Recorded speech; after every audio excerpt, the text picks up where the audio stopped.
In the Bible, Jesus never directly calls himself God. Not even once. If Jesus claimed to be God, don't you think that that would have been a pretty important part to include in the Gospels? Now listen to this. In Numbers 23:19 and Hosea 11:9, the Bible says that God is not a man nor a son of man. But Jesus is said to be a man and a son of man all throughout the New Testament, like John 8:40, Acts 2:22, Timothy 2:5, Matthew 16:27. In fact, Jesus often seems to outright deny that he's God, like in Luke 18:19, where Jesus says, "Why do you call me good? No one is good except God alone." And John 14:28, where he says, "My Father is greater than I." So how can God be greater if they're the same? The historian Bart Ehrman, who was once an evangelical Christian, said, during his lifetime, Jesus himself didn't call himself God and didn't consider himself God, and none of his disciples had any inkling at all that he was God. If Jesus was explicitly God, it would have been said everywhere in the Bible, but it's not said anywhere, not even once. Do we have any good reasons from the Bible for thinking Jesus is God? This guy doesn't think so, and he gives a couple reasons why. First, he quotes 2 Old Testament verses which say God is not a man. Then he turns to some New Testament verses which say Jesus is a man, and well, checkmate, Christians. Not so fast. Those Old Testament passages do not preclude the incarnation.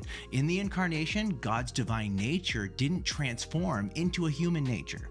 Rather, the Word remains fully God while adding a human nature to himself in the person of Jesus. So Jesus is fully divine and fully human, but the divine nature is not the human nature. Second, he cites Luke 18:19. Why do you call me good? No one is good except God alone. But Jesus isn't denying that he's God. He's asking the rich young ruler if he understands the implications of what he's saying.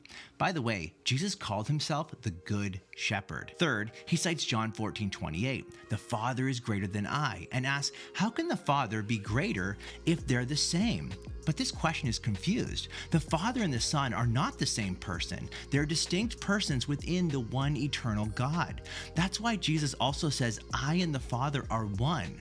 So the Father is greater than the Son in his role, not in his divine nature. Okay, we've looked very briefly at these 3 objections, but what about evidence for Jesus being God? Here are 6 lines of evidence for why Christians believe Jesus is God. First, Jesus admits he's God. In John 8, the religious leaders ask Jesus about his identity. He says, before Abraham was, I am, ego eimi in Greek. In response, they pick up stones to kill him. Why? Because I am is loaded with theological significance. In fact, Jesus applies the name of God recorded in Isaiah and Exodus to himself. Second, Jesus is addressed as God. Probably the most well-known passage is when Thomas addresses Jesus directly as my Lord and my God. Third, Jesus does the activities of God. In Mark 2, Jesus forgives sins committed against God. In response, the scribes say he's blaspheming. Who can forgive sins but God alone? Fourth, Jesus is adored as God. On multiple occasions, Jesus receives worship. For example, after supernaturally calming the storm, his disciples worshiped him. Fifth, Jesus has the aliases of God. Jesus is given the divine titles from the Old Testament like Lord of Lords and the First and the Last. And sixth, Jesus has the attributes of God. For example, the author of Hebrews applies Psalm 102, 25-27 to Jesus, which is a description of the eternal, changeless creator Yahweh.